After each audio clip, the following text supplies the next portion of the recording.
be around. When Bobby comes down, you know how that can be. Yeah, you know better than me. I don't wanna be here when Bobby gets clear and he gives you that weird I think I better say goodbye. Yeah, the party always starts out really cool. Then Bobby's gotta go and find himself a fool. It's fun to hang here when he's high. You couldn't find a nicer guy, he would give you his own shirt. He starts to crash and get hurt. So it was me, it was Bobby, it was old Chooch and Tim. Chooch is alright, you can always count on him. Bobby can be cool if he's hanging out here. If he gets too high and goes out, well, that's when things get weird.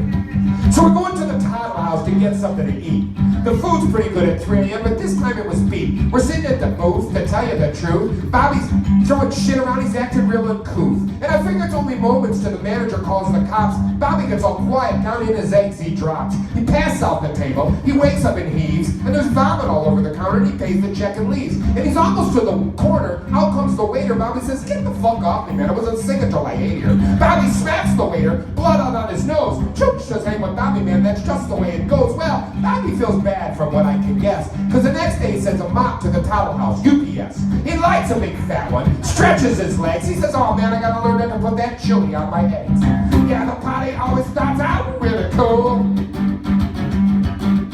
Then Bobby's gotta go and find himself a fool. I guess you gotta stay. Bobby likes his girls that way, and I hope you'll be alright. And I'll be back tomorrow night. I don't wanna be around when Bobby comes down. I don't wanna be around.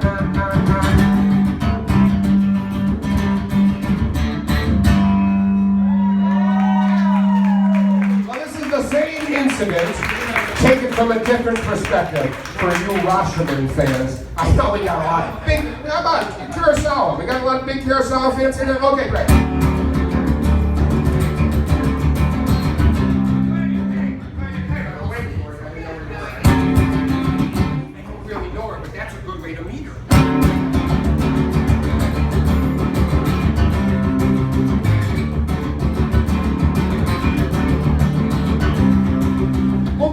Chooch, I don't know what you heard about the night in question. Word, it's only half the story, because the lava went down. I don't hang out with Bobby, man. He's a fucking clown. I mean, I might sell him drugs or a stereo that's hot, but I hang out with players. Bobby definitely is not. I hang at bars uptown. I got a credit card scam. I got a call from McCluskey. He thinks he's the man. He's some kind of hot shit lawyer. A friend to the stars. Man, crazy money. Stopping bad cars. He calls me up to his office. He knows I know the street. He says, hey, close the door. I said, woo, very discreet. See, he's got a famous client that had his house cleaned in more ways than one, if you know what I mean. And the housemaid stole some photos of him with some kids. And if this stuff should surface, this client hits his kids. There's a blackmail letter. I did ask how much. He gave me the address. I said, oh yeah, I'd be in touch. And hey, I'm good to go. I'm good to go.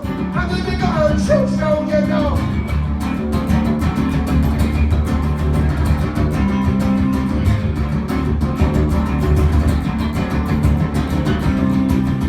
Check out the address. She moves out on the 15th. There's a guy, Joe Brush, lives there. He spills the beans. I think she moves out at night. She don't pay the rent. She's got a boyfriend calling the shots, but he don't know where they went. Well, then Joe remembers this boyfriend's a cook at the Toddler House. So I go there and take a look. It's a graveyard shift. I'm there about 3 a.m. I ask about the photos. Things get out of hand, so I stuff him in the cooler. I rearrange his face. I rifle through his pockets. I found a lease on a new place. I hear noises in the back, and I go out with her eating, and there's fucking Bobby, man, giving the place a verbal beating. And I'm trying to be invisible. He's yelling, hey, Chooch, come here. I was like, oh, fuck, I'll sit with these guys till I can make it clear. But I gotta hit the cook's house, you know, tonight. And of course, when we're leaving, fucking Bobby's gotta fight. Hey, good to go.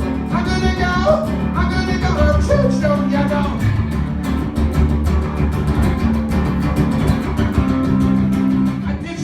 Quick, I take a cab to the address. The houseman gives up the photos with very little stress. But as I round the corner, something dawns on me. I recognize from the photos this old actor from TV, and he's having sex with children. Now this would close the door, and future Johnson Baywatch and Mary fucking Tyler Moore. I visit this old actor, firmly explain my situation. He gives me 90 G's Cities to show his appreciation. And I buy an El Camino until the heat dies down. I figure I'll visit Texas, I'd like that Houston town. Hey, couldn't it go? I should have said Dallas. It goes, it didn't go. I'm true, don't you know?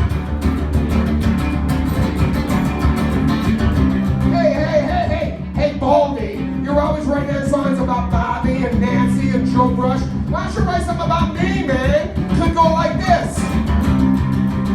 Maybe we know a little place we can go where there's always flow. Georgiaindallas. Pretty cool, huh? Step over by the cooler. Let's talk.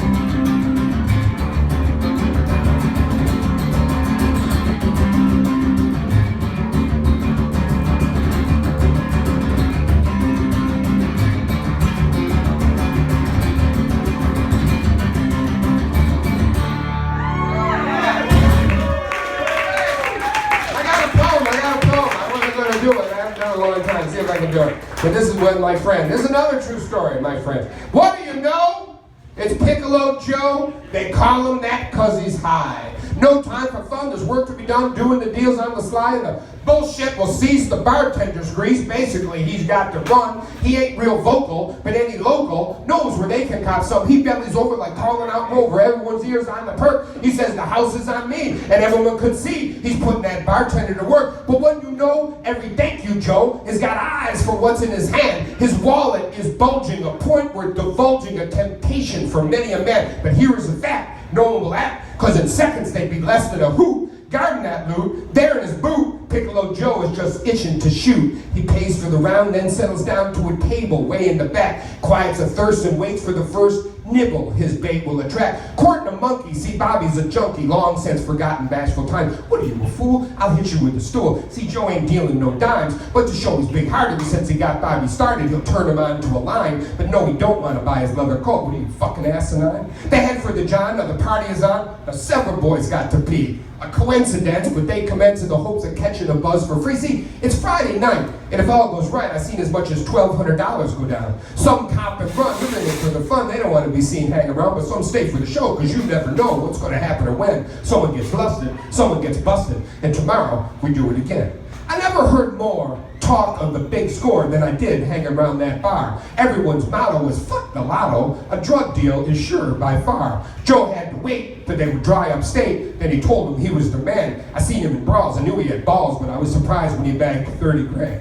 He did it all clean, nothing was seen, no one ever fingered the source. You gotta dig, they must have been big, the rest have been chump change. Of course, he walked through the door, barely touching the floor. By his stride, I knew he had the dough. His usual cool was overruled by his pride, having moved all that blow. The money went down, and after 4 rounds, he bought bottles from under the bar. Then he and the monkey, a 2-bit funky, went downtown in a new rental car. Joe's appetite for ladies in the night was usually satisfied by a local with the Jones, but with all that cash and all that head stash, why not some professionals they could chaperone? They got 3 with the call, the 5 of them and all checked into a swank hotel suite. The door was triple locked, the coke was turned to rock, and they were literally smoking between those sheets. Up for 3 days in all kinds of ways, Joe and the monkey slept to a cocaine lullaby. The girls saw their cue, grabbed the bucks and flew, but not before Joe opened one eye. He reached for his gun, but before he was done, one of those ladies grabbed a .38 from her purse, and a shot to each head left them both dead. Joe and the monkey would leave in a hearse. Everyone's take on Joe and the monkey's wake was that it was tastefully short. Amidst the gloom, high in the men's room, junkie Bobby snuck out for a snort. What we must face will all be replaced, and quicker than we might like to think. There's a business to be had by some enterprising lad this Friday, if he's buying all the drinks. Yeah!